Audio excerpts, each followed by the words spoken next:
दोस्तों खेसारी लाल यादव का एक अभी कॉल रिकॉर्डिंग वायरल हुआ है जो बीआईबी विजेंद्र सिंह ने सबूत के माध्यम से आप लोगों के बीच पेश किए हैं और वो कॉल रिकॉर्डिंग काफ़ी तेज़ी से वायरल हो रहा है। जी हाँ दोस्तों, उसके बारे में हम लोग बात करेंगे।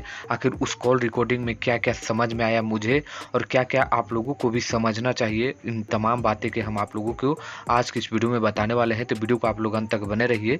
चैनल पर पहली बार विजिट किए होंगे तो चैनल को सब्सक्राइब करके हमारे से जुड़ जाइए, क्योंकि खेसारी लाल यादव का हर एक अपडेट पल पल का आप लोगों को यहाँ पर मिलते रहता है। खेसारी लाल यादव के दो लोग, एक मैनेजर विवेक सिंह और एक गीतकार अखिलेश कश्यप, लगातार खेसारी लाल यादव के लिए हमेशा खड़े रहते हैं और आगे भी रहेंगे।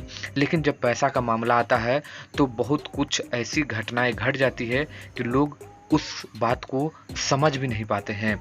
आज कॉल रिकॉर्डिंग में कुछ बातें कि मैं आप लोगों को समझाने की कोशिश कर रहा हूं कि वहां पर खेसारी लाल यादव ने कुछ शब्द ऐसे कहे हैं।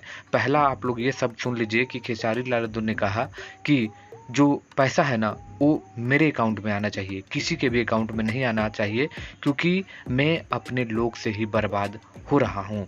दूसरा पॉइंट वहाँ पर आप लोग देखिएगा कि खेसारी लाल यादव ने कहा कि कुछ भी जो डील होती है, कुछ भी डील होता है तो आप डायरेक्ट मेरे से बात करिए और डायरेक्ट पैसे को जो आदान प्रदान होगा वो डायरेक्ट मेरे अकाउंट में आना चाहिए। उसके बाद मैं समझूंगा कि किसको देना है किसको नहीं देना है, वो सब मैं मिल बैठ के बात करके समझ लूँगा। यानी यहाँ पर सीधी सीधी बात यही है कि खेसारी लाल यादव अब किसी पे भरोसा करने वाले नहीं है इस समय के दौर को देखते हुए, क्योंकि पैसा किसी को भी बदल सकता है। ये आप माने या ना माने, ये हकीकत है।